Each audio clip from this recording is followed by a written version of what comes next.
আসসালামু আলাইকুম প্রিয় দর্শক। আসলে এই যে দেখেন, আমি একটা ফ্রুট দোকানে কাজ করি।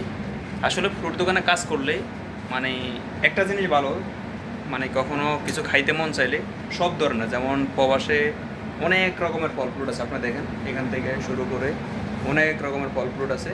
এখান থেকে যা খুশি চেক করা যায় বা যা খুশি খাওয়া যায়। এটা মালিকেরা অ্যালাউ করা, যে কোনো জিনিস আসলে প্রতিদিন সকালে চেক করা। তো আমাদের দোকানে এখন আজকে এই যে দেখেন ম্যাঙ্গো আসছে। এই যে দেখেন, এখন এখান থেকে আমি একটা ম্যাঙ্গো চেক করব, মিঠাটা কীরকম, মিষ্টি আছে কিনা এটা চেক করব। रंजित भाई, ये मैंगो मीठा है? वो बहुत मीठा है भैया। चेक कर सकते हैं ना? वो लाजिम चेक कर। अभी चेक करेगा ये मैंगो मीठा আছে কিনা, মানে মিষ্টি আছে কিনা। তো এখন দেখব। তো আগে আমি আমটাকে ভালোভাবে ধুয়ে নেব। এখানে কিন্তু আবার বেসিনও আছে।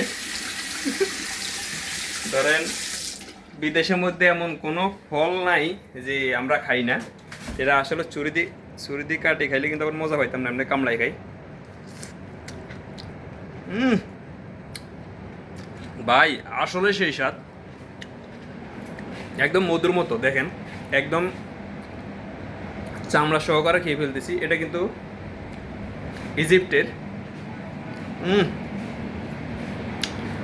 रंजित भाई ये बहुत मीठा है भाई, सचमुच। आप चेक किया? अच्छा नंबर 1 आदि।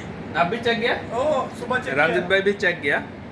লাগি রঞ্জিত ভাই বলা সুপার চেক গিয়ে সকালে চেক করছি, কিন্তু আমি এখন চেক করে না, আমি এখন করতেছি।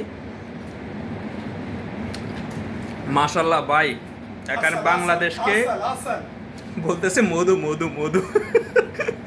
বাংলাদেশে আম খাইছি যেমন টেস্ট, এখন এখানেও আমি যে মাছের আমগুলা খাই আর সেরকম একটা টেস্ট পাইতেছি। তবে একেবারে বাংলাদেশের মতো না, তবে মোটামুটি আকারে আলহামদুলিল্লাহ অনেক ভালো, অনেক মিষ্টি,